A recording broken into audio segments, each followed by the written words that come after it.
ఇవాళ ప్రేమ ప్రేమ ప్రేమ అన్న పేరుతో లోకం సర్వనాశనం అయిపోతుంది. సుందరకాండ వింటే అర్థమవుతుంది ప్రేమకి కామానికి ఉన్న సున్నితమైనటువంటి భేదం. ప్రేమ ప్రతిఫలాన్ని కోరదు. తల్లిది ప్రేమ, తండ్రిది ప్రేమ, భర్తది ప్రేమ, గురువుది ప్రేమ. అంతేకాని ఎవరో తల్లిదండ్రులకి ఒక అందమైన ఆడపిల్ల పుట్టింది, కాలేజీకి పంపించి చదివించుకుంటున్నారు. వాళ్ళకి ఎన్ని ఆశలు ఉంటాయి. ఓ ఉత్తముడైన వాడికి ఇచ్చి పెళ్లి చెయ్యాలని, తన కూతురు సుఖపడాలని వాడు కోరుకోడా? ఆమె అందంగా ఉందని నువ్వు ప్రేమించేశావా? ఆమె నీకు తప్ప ఇతరులకు దొరకకూడదని యాసిడ్ పోసావా? సంస్కార హీనత్వం వల్ల కది వచ్చింది. ఎవడి మనసులో ఏ రాక్షసుడు దాక్కున్నాడో తెలియని నాడు కళాశాలలో ప్రతి విద్యార్థి పక్కన ఒక పోలీసు కూడా కూర్చున్నా సరే ఆపగలరా మీరు? సంస్కారం అంకురించిన నాడు ఇటువంటి దోషాలు రావు.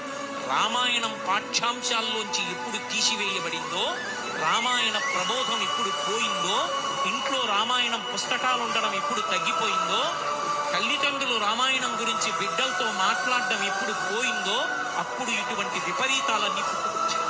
ఇవాళ ప్రేమ ప్రేమ ప్రేమ అన్న పేరుతో లోకం సర్వనాశనం అయిపోతుంది. సుందరకాండ వింటే అర్థమవుతుంది ప్రేమకి కామానికి ఉన్న సున్నితమైనటువంటి భేదం. ప్రేమ ప్రతిఫలాన్ని కోరదు. తల్లిది ప్రేమ, తండ్రిది ప్రేమ, భర్తది ప్రేమ, గురువుది ప్రేమ.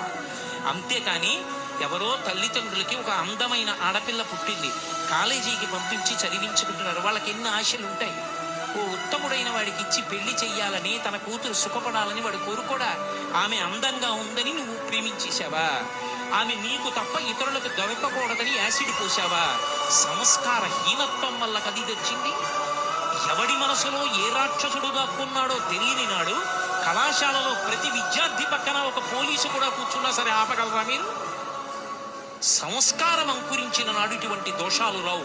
రామాయణం పాఠ్యాంశాల్లోంచి ఎప్పుడు తీసివేయబడిందో, రామాయణ ప్రబోధం ఎప్పుడు పోయిందో, ఇంట్లో రామాయణం పుస్తకాలు ఉండడం ఎప్పుడు తగ్గిపోయిందో, తల్లిదండ్రులు రామాయణం గురించి బిడ్డలతో మాట్లాడడం ఎప్పుడు పోయిందో, అప్పుడు ఇటువంటి విపరీతాలన్నీ పుట్టుకొచ్చాయి.